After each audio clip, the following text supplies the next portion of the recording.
In this episode of The Bookie and the Better, the glorious return of the NFL, who suffered the worst loss.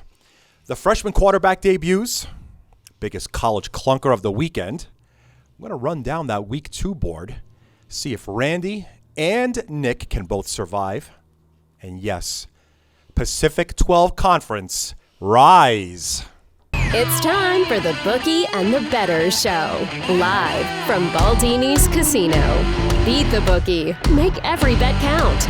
Reno's #1 sports radio show is now on streaming platforms. Now, introducing the Bookie, Rob Kowalski, and the Bettors, Randy Weig and Nick Schulte. Welcome back to yet another episode of The Bookie and the Better. I am your host, Robert Kowalski, joined today in person at Baldini's Casino. Best friend Randy Weig. Hey, Rob. Great week. Oh. No doubt about it. Nick is not here with us today. However, he will be checking in from a distance. You will see, and we will call back to that towards the end of our show today. I'm sure he's going to pull it up today on his little cruise. I'm sure the cruise is of no interest to him. He's missing out today. No. He'll definitely chime in, no matter what part of the world he's in. All That's right, well, good. The beauty of technology and the beauty of Chris's equipment, and very, very happy to have I'm all really of that presence. interested in hearing who his pick is this week. So, of course, thank you so much for joining us, whether you're viewing us here on YouTube or listening to us wherever you get your podcasts, whether it's Spotify or wherever you may be listening to us. Thank you once again for joining us. It is week number 2, Thursday, the 12th day of September. Randy, the Pacific 12 Conference has arisen. Late-breaking news, probably not late-breaking now, as we're probably 24 hours into it. They're rebuilding it. Yes, they are. And now they're targeting Boise State, San Diego State, Fresno State, and Colorado State, mobilizing a long-discussed plan to rebuild the league with additions from the Mountain West. So, this is happening, Randy. It's not a question of, maybe it's a rumor, maybe it's not. These schools are headed for the Pac-12. Now, they're still going to be too short of the FBS. Which they're not done yet. No. They're going to need to have at least 2 more to actually have a conference play. Hey, Mountain West. Randy, what happens next? Well, you're going to still see another kind of configuration of a new conference. Obviously, what they've done here with Oregon and State and Washington State, not wanting to play in the Mountain West, with the 6 out of the 8 that they actually need, they're looking at the metro markets, the media markets. So you got to believe UNLV is going to be in the invitation soon. Right. Nevada, I think, is left out, and it's sad. Because if you look at the configuration of where they're going to go now, you would have to think San Jose State and UNLV would be the other 2 teams if they were to ask from the Mountain West. Now, I know there's some AAC teams that they're talking to. I also heard this morning possibly a MAC team. It makes no sense to me with the travel, but you would have to think San Jose State and UNLV, based on their media market size, will be invited. It's just sad from the standpoint college football is getting down to the Elite 7 conferences or so. Oh, yeah, it's 5-4. It'll be interesting to see if any of these teams can jump in another conference. Now, remember, all of these teams that are exiting have to pay the Mountain West big money. Right. This expansion is definitely not inexpensive. Each Mountain West school is contractually bound to a $17 million exit fee. In the Pac-12, Pac-X, let's call it for now, from the way I look at it, is going to be on the hook for an additional $10 to $12 million penalty fee for every school they acquire as part of a scheduling agreement that the conference struck with the Mountain West. Now, my question is, okay, they get these other 2, maybe 4 schools. They get to 10. It's still the Mountain West. Yeah, it's some kind of amalgamation of... from the standpoint of recruiting and, again, the NIL, I mean, realistically, it's still the Mountain West. Okay, well, what brand would you prefer? Would you want to be called the Pac-12 or the Mountain West? Well, they're going to come off, obviously, Pac-12 from a name standpoint, but I still think they're going to play around with some names. We'll see if I'm wrong. But from a standpoint right now, you've got the two worst teams possibly in the Pac-12. Oregon State has improved the last couple of years. Washington State shocked the world last week, which we'll talk about in a minute. But it's sad for the University of Nevada because I think we're going to be left out. And again, if you go by what they've done in the past in these other conferences, it's a medium market size. That's what they're looking at, revenue. Correct. Yeah, and I actually we had this discussion, I don't know, a year or 2 years ago of where college football was going to end up, and it's happening. It's exactly happening the way I thought it was going to. We're going to see a consolidation until we get to 2 conferences, and that's just going to be the way it's going to play itself out. So, Randy, you kind of call to what I was going to ask you to end this topic. What happens with Nevada? You're saying they're going to get left out. So if they do get left out, they're not going to be invited to the Pac-12.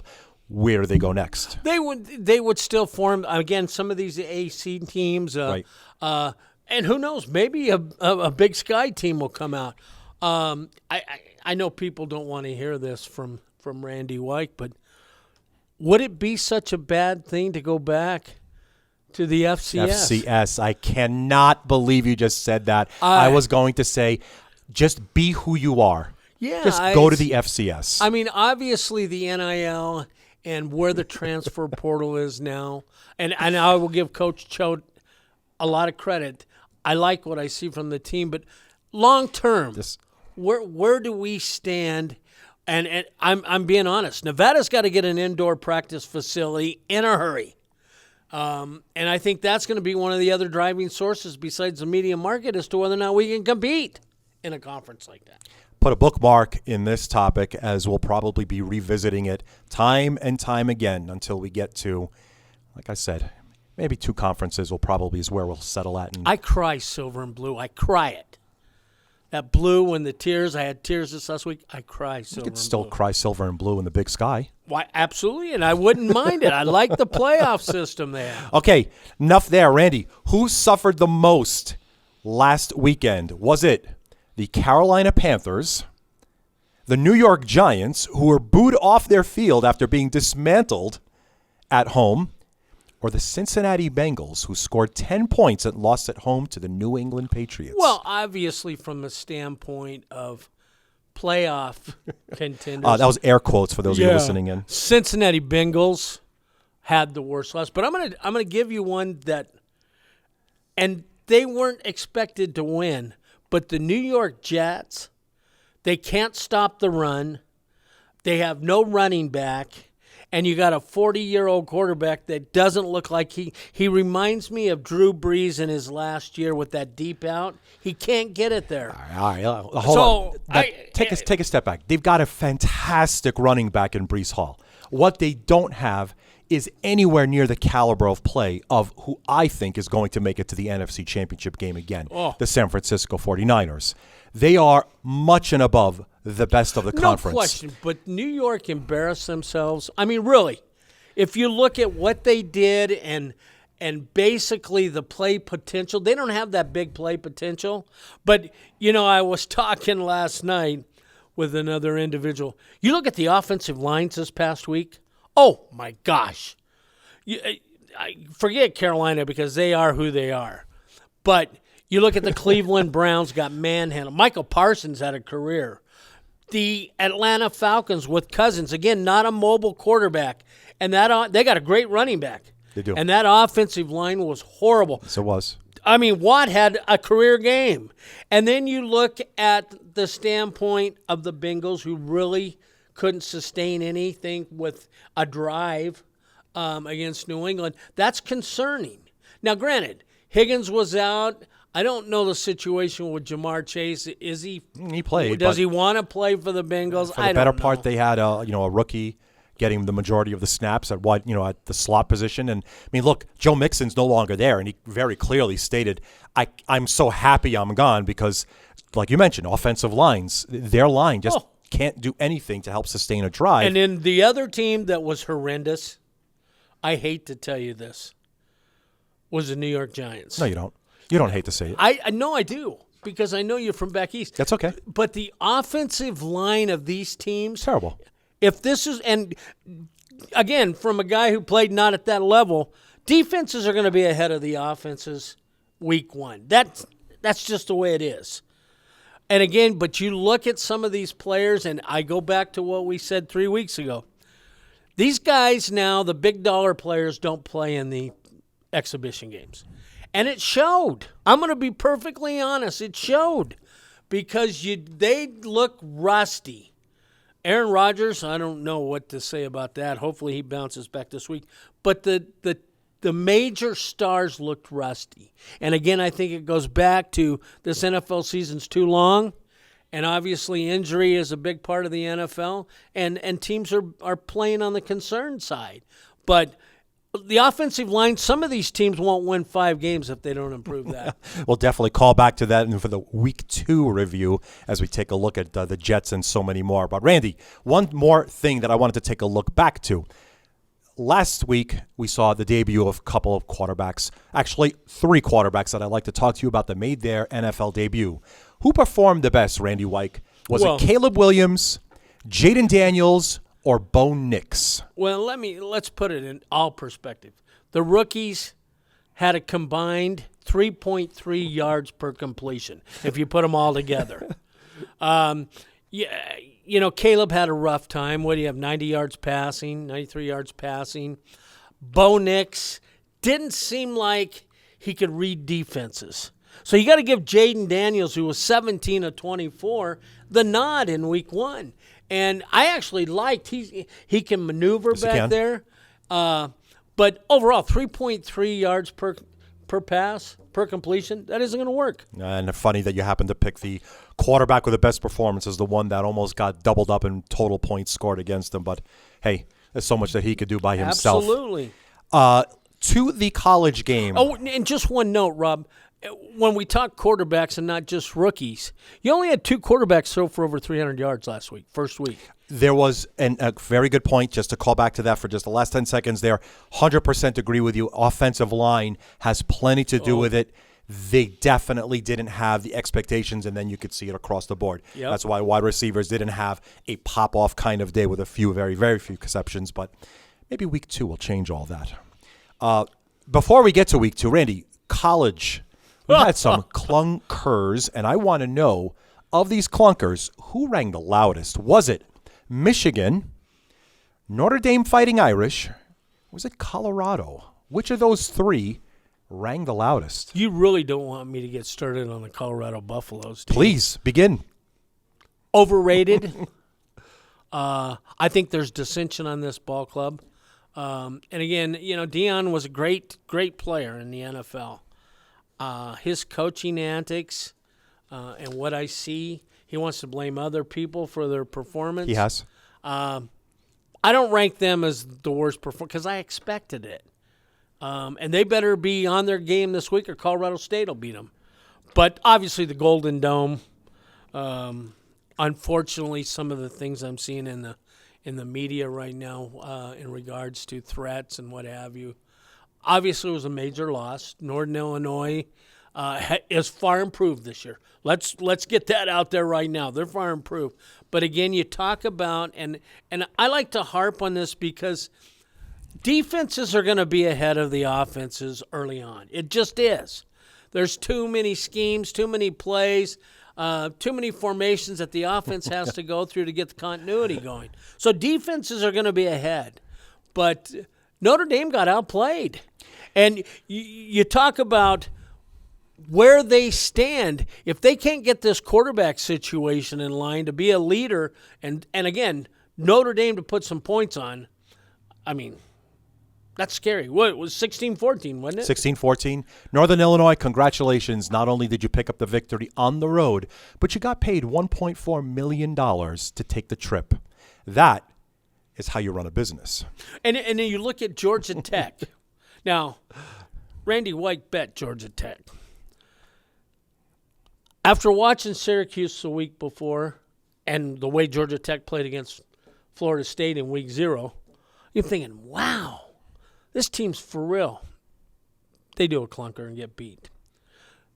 Texas Tech Red Raiders, who went in against Washington State, double digits, wasn't it, or pretty close? Close. Washington State blew them off the field. And Penn State fans, you might be a little worried about Penn State. They were very lucky to get by Bowling Green. Very lucky. So, again, you're going to see those surprises now. I think the one thing you got to remember, the transfer portal does even out some teams and give them probably a closer level to compete than they've had prior to the transfer portal. So you're going to see some of these teams, especially if they brought in a lot of transfers, they're going to be able to compete. You found yourself falling for a little minor mistake in grabbing the steam from week number 0 or 1 or the week before. And well, Notre Dame not being able to even just win the game on a money line bet against Northern Ice. Honey, I've got to get into my stash fund again. And it's only week number 2. Yeah, it's only week 2. Randy Wyke, Thursday night football, Buffalo Bills, Miami Dolphins. We've got the line right here fresh. Miami Dolphins minus 2.5 with a little bit of juice. The total is 48. How about a lean here for this game? Well, and I haven't heard the weather situation in the South. What are we looking at? Is it the hurricanes kind of went down, right? So it's going to be very hot. Now, Buffalo is 11-2. So they haven't been affected with Nope. with their quarterback right now against Miami. I love Miami's speed. And again, they didn't play overwhelmingly good this past week, but they're at home. It is a night game. I would have rather have seen Miami play Buffalo in the heat like they did last year, where it was 105 on the field. Sure. But I like Miami tonight, and something just tells me that they're going to play really well. Laying the 2.5 is Randy Wyke with the Miami Dolphins on Thursday Night Football. Moving on to Sunday, the 15th of September. Week number 2, here is the 10 a.m. slate with our current fresh lines right here at the Book of Baldini's. The Baltimore Ravens, 8.5 points better than the Raiders with a total 41.5. Chargers at the Carolina Panthers. L.A. is a 5.5-point favorite, the total 39.5. Cowboys hosting the Saints. Both teams 1-0 off of their victories last week. Cowboys are a 6-point favorite, total 46.5.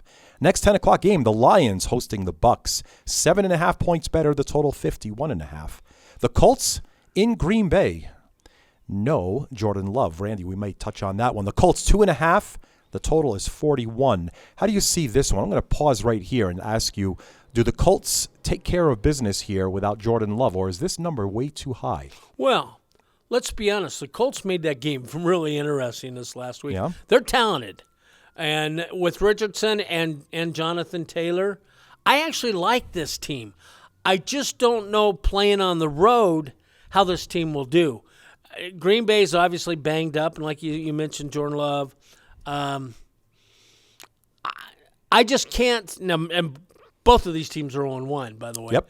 But I can't – I like the Colts in this game. I really do. And I actually think this is one of the games to watch on the morning games just because of the talent level. And, again, Green Bay's got some wide receivers. Let me tell you, they got some wideouts. They also have Malik Willis throwing to them. Yes. I don't know how that's going to work. I like Indianapolis. The road game scares me. They should have won that game last week. And I'll tell you that one pass Richardson threw with 65 yards in the air. Off his back foot, right. Oh, my Lord. So he can throw. We know that. This is a game to watch during the morning. Are you laying 3 points? I am. I'm taking 2.5? Yes, Okay. I am. Colts stamped ticket for Randy Wyke to win by 3 or more in Green Bay. The rest of the 10 a.m. slate has the Browns at the Jacksonville Jaguars. Jacksonville is a 3-point favorite, the total 41.5. Niners at Minnesota. The Vikings catching 5.5 points at home, the total 46.5. Seahawks at the New England Patriots. Seattle's a 3.5-point favorite in New England. 38.5 the total. The Jets at the Tennessee Titans on the road. Aaron Rodgers, a 4-point favorite. Totals 41. The last 10 a.m. game, the New York Giants at the Washington Commanders. Commanders open 2.5, down to 1.5 now in the total 43. Randy, how about those Jets and Titans? I know we wanted to touch on Aaron Rodgers here and see, does a zig follow a zag? A 4-point favorite on the road. Both teams 0-1. How does this game end? Well, and again, with my heart, I don't believe Aaron Rodgers is going to have another bad game back-to-back. He'll have another bad game during the year, but not back-to-back. They are on the road, but I think they have a lot to prove. They really, I felt, didn't play well at all, and not to take anything away from the 49ers, don't get me wrong, but the 49ers defense was really tough.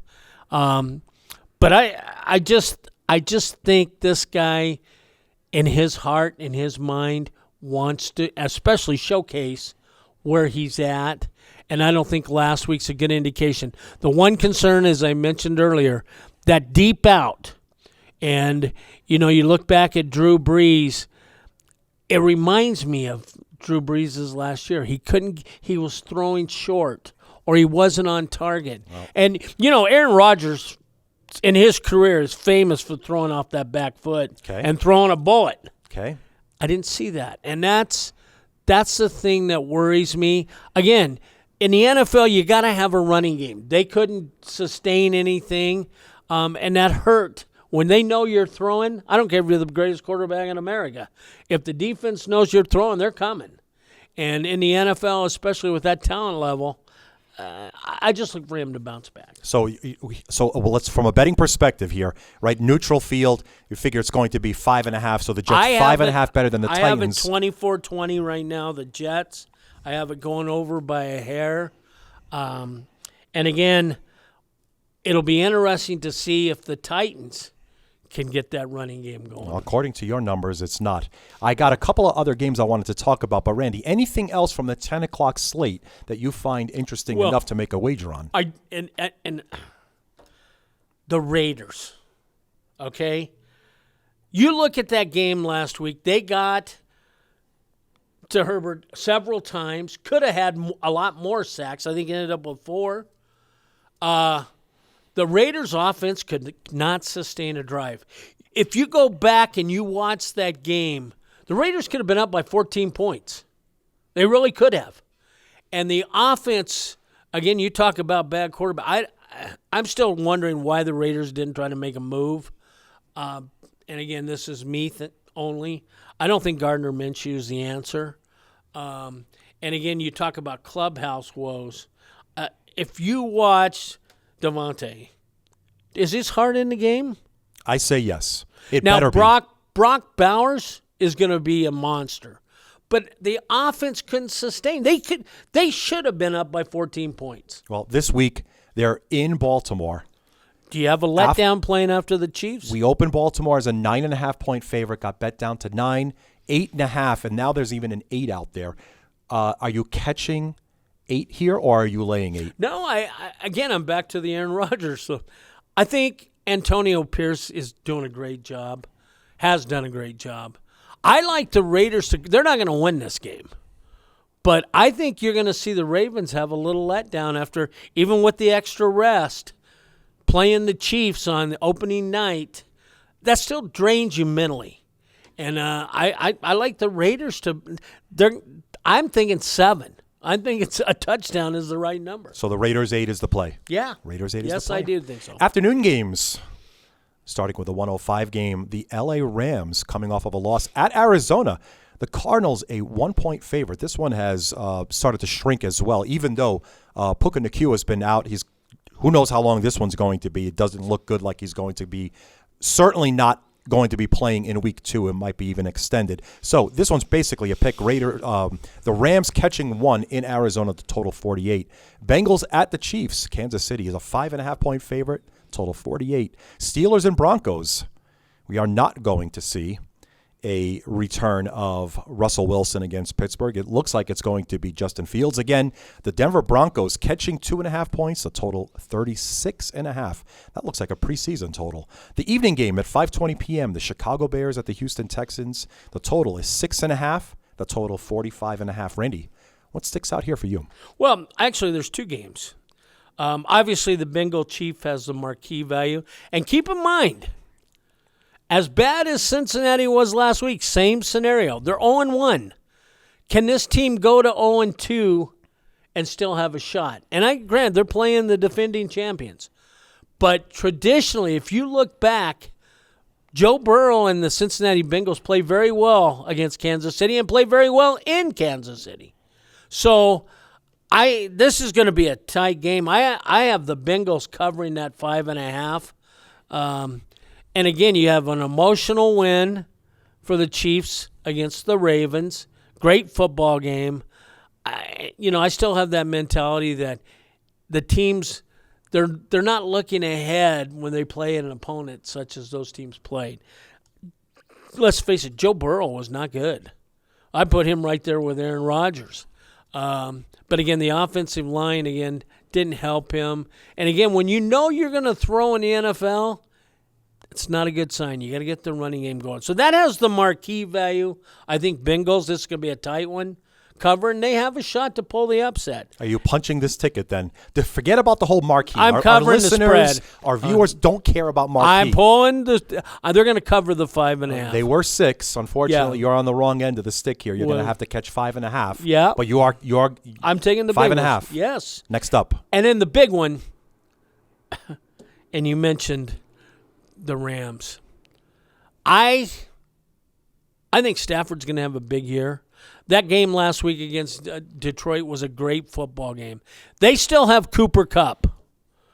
They don't have Aaron Donald, but they got Cooper Kupp, and he's still going to get open, and he's going to catch his 8 or 9 I like the Rams here. You talk about the quarterbacks not having a good day. Kyler Murray, his average was 5.5 yards per completion. That's not going to work in the NFL. Probably could have been 10 if he just found Marvin Harrison Jr. wide open with about no one within 30 yards of him, but no big deal. It's Arizona and their growing pains. Rams, big. I bet them just this morning. Define big. +1. Is this more than a unit in your mind without saying an actual United States currency figure? This will be more. Yes. Yes. Rams, big. Rams, big. Monday Night Football here at the Book at Baldini's. The Eagles hosting the Atlanta Falcons. Yes, an actual home game in state. Philadelphia 6.5. The total 47. Randy, round this one out for us. Atlanta Falcons and the Philadelphia Eagles. Well, I think if you looked at this past week, the scenarios of the favorites covering, some of them didn't cover. I mean, you look at the Bills coming back in the last few minutes, the Dolphins. This is another one of those games I think I actually have this as a 6. I have it as 27-21 Eagles on my little computer, my computer from last year. I love your little computer, yes. 27-21 Eagles. Again, I just think this offense is too strong. And the Falcons or the Eagles? The Eagles. And if you look at the Cousins' trouble this last week, I don't know that Bijan can run through that Eagle defense. So I'm going Eagles. But you like this? Staying within the 7. So Eagles win, but do not cover. Yes. So the play is on the Atlanta Falcons. 27-21. We can't ever end an episode without discussing Survivor time. And, of course, as we talked about last week, Survivor, as many people have entered, it's already past week 1. Both Nick Schulte, who's not here, however, just hang on a moment. You're going to see exactly where he is. Nick and Randy both took the New Orleans Saints, who easily romped in week number 1, beating the Carolina Panthers by many, many points. That game was pretty much closed after the first quarter. This week, well, the only rule you need to follow is no longer can they take the New Orleans Saints. I'm not sure if there's going to be any other great opportunities to actually take the Saints, so that may have been the best spot. Why did I just do this? Basically, here's where it's at. Randy, I have Nick's pick. Nick, take a look at this great photo. This is just the absolute beauty of nature. This is exactly, he is the king fisherman. I cannot tell you how majestic this photo looks. Nick, you're not here, but you're here in spirit. Continue catching these glorious-looking fish. You're telling me he's fishing. Well, take a look at this incredible photo. This is a beautiful photo taken just this morning. Nick, keep fishing. As a matter of fact, if you want to just remote in one day. That's Photoshop. That is Photoshop. No, it's not Photoshop. That's actually him. Okay.